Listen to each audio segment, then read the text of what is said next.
امریکی صدر ٹرمپ نے محصولات میں 90 دن کے وقفے کا اعلان کر دیا۔ جوابی ٹیرف نہ لگانے والے کچھ ملکوں پر اضافی ٹیرف 90 روز کے لیے معطل۔ چین کے جواب پر امریکہ کا جواب الجواب۔ صدر ڈونلڈ ٹرمپ نے چین پر 125% تک ٹیرف بڑھانے کا اعلان کر دیا۔ اس سے پہلے چین نے امریکی اقدامات کے جواب میں 84% ٹیرف عائد کیا تھا۔ صدر ٹرمپ کا کہنا ہے کہ چین کو جلد احساس ہو جائے گا کہ دھوکہ دینا اب قابل قبول نہیں ہوگا۔ 75 سے زائد ممالک نے امریکہ کے ساتھ مذاکرات کا فیصلہ کیا ہے۔ 90 روزہ مدت کے دوران 10% ٹیرف نافذ رہے گا۔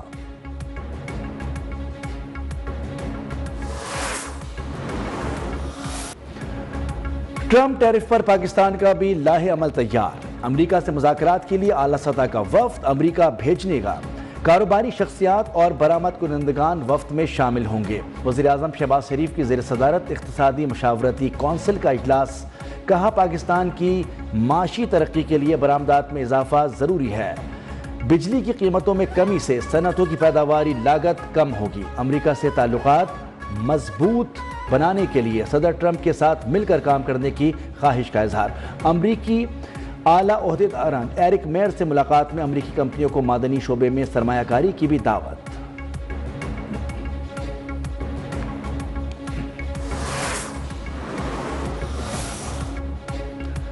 پاکستان امریکی ٹیرف کی زد میں آنے والا 14واں بڑا ملک قرار۔ ایشیائی ترقیاتی بینک کی تجزیاتی رپورٹ جاری۔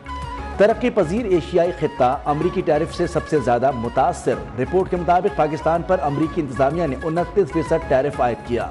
سری لنکا کے مصنوعات پر 44، بنگلہ دیش پر 37، بھارت پر 26، افغانستان، مالدیپ، نیپال اور بھوٹان پر 10% ٹیرف عائد کیا گیا۔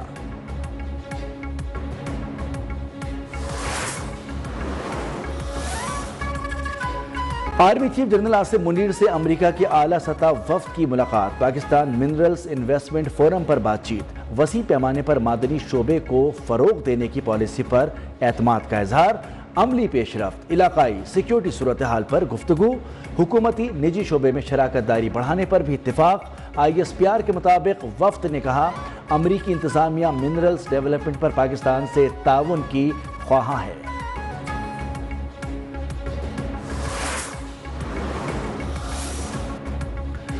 نواز شریف کی بلوچستان کی موجودہ صورتحال میں کردار ادا کرنے کی یقین دہانی۔ مسلم لیگ نون کے صدر سے سابق وزیر اعلیٰ بلوچستان عبدالمالک بلوچ کی ملاقات۔ کہا کہ ہر ممکن تعاون کے لیے تیار ہیں۔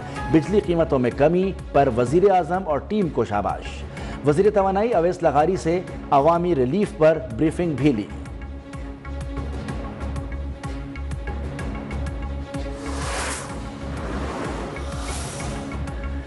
NFC کے 256 ارب روپے ہمارا حق ہے اور یہ حق ہم لے کر رہیں گے۔ غیر قانونی مائننگ کی اجازت نہیں دیں گے۔ وزیر اعلیٰ خیبر پختونخوا الیمین گنڈاپور کی میڈیا سے گفتگو۔ کہا کہ پاکستان کو مافیا سے آزاد کرائیں گے۔ معدنیات کے حوالے سے خیبر پختونخوا صوبہ خود کفیل ہے۔ صوبے کے حقوق کسی کو نہیں دیں گے۔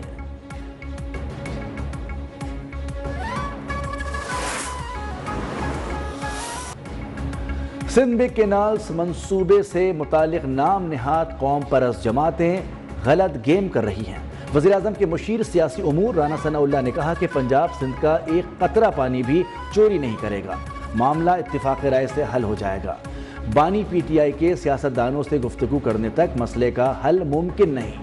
مسائل کو حل کرنے کے لیے تمام سیاسی جماعتوں کو تعاون کرنا ہوگا۔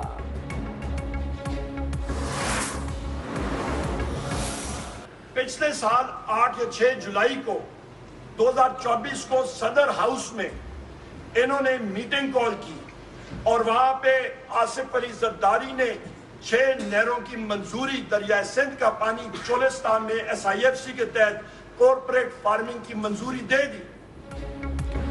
متنازع کینالز کی منظوری صدر آصف علی زرداری نے دی۔ پیپلز پارٹی اب حکومت سے کیا مانگ رہی ہے؟ اپوزیشن لیڈر عمر ایوب نے کہا ہمارے لوگوں نے سب سے پہلے پارلیمان میں اس فیصلے کے خلاف آواز اٹھائی، لیکن آصف زرداری نے از خود اس کی منظوری دی۔ کینالز پر سندھ کا حق ہے، ہم سندھ کے عوام کے ساتھ کھڑے ہیں۔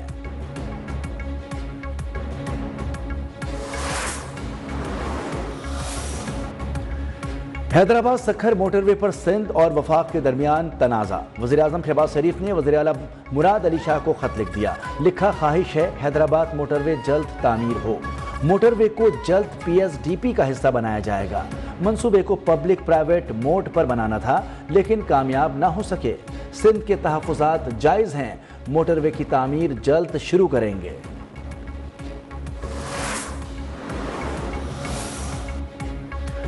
وزیراعظم شہباز شریف سے حافظ نعیم الرحمان کی قیادت میں جماعت اسلامی کے وفد کی ملاقات۔ غزہ میں نہتے فلسطینیوں پر اسرائیل کی بلا اشتعال بمباری اور ظلم و ستم پر عالمی خاموشی پر اظہار تشویش۔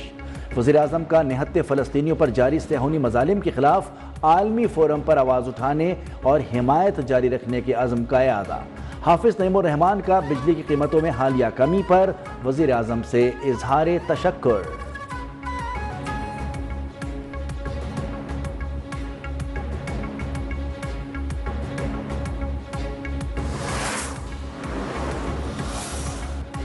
وزیر اعلیٰ پنجاب مریم نواز کا سروسز ہسپتال لاہور کا اچانک دورہ۔ مریضوں، تیمارداروں سے بات چیت، مریضوں کی بھی شکایات سنی، مسائل سن کر حل کی یقین دہانی بھی کرائی۔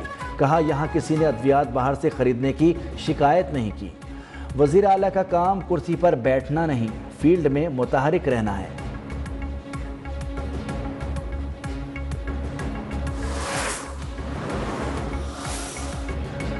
ٹرانسپیرنسی انٹرنیشنل پاکستان کا وزیراعظم کو خط۔ دوا سازی کے شعبے میں ریگولیٹری خامیوں پر تشویش کا اظہار۔ طبی آلات کے قواعد کی خلاف ورزی، مینوفیکچررز کی جانب سے منظوریوں میں تاخیر کا انکشاف، وفاقی حکومت پر دوا سازی کی صنعت پر مؤثر نگرانی نہ کرنے کا الزام۔ لکھا، دوا ساز کمپنیاں مصنوعی قلت پیدا کر کے مہنگی ادویات فروخت کر رہی ہیں۔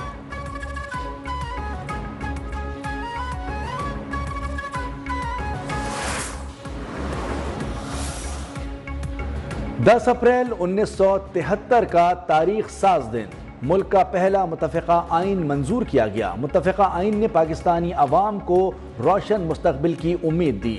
پارلیمانی نظام، اسلام سرکاری مذہب، صدر اور وزیر اعظم کے لیے مسلمان ہونا لازمی قرار دیا گیا۔ متفقہ آئین میں اردو کو قومی زبان قرار دیا گیا۔ آئین میں اب تک 26 ترامیم کی جا چکی۔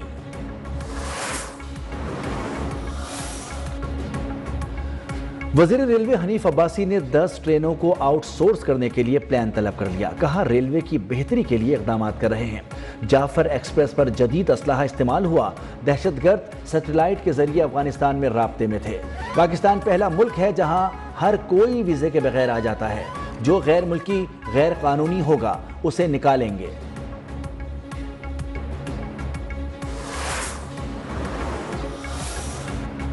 وزیر اعلیٰ سندھ مراد علی شاہ کا اسٹیل ملز کے اسپتال، اسکول، کالجز کا نظام چلانے کا اعلان۔ پاکستان اسٹیل ملز کے مسائل سے متعلق اجلاس۔ کہا، اسٹیل مل کے 1370 ملازمین کی بحالی کے لیے وزیر اعظم سے درخواست کروں گا۔ وزیر اعلیٰ کی واٹر بورڈ کو اسٹیل ٹاؤن کا پانی بحال کرنے کی بھی ہدایت۔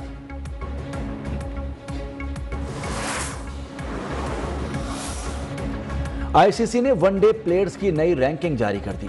ون ڈے بیٹرز میں بھارت کے شبمن گل کی پہلی پوزیشن برقرار۔ پاکستان کے بابر اعظم دوسرے نمبر پر موجود، روہت شرما تیسرے، جنوبی افریقہ کے ہینریچ کلیسن چوتھے اور وراٹ کوہلی 5ویں نمبر پر براجماعت۔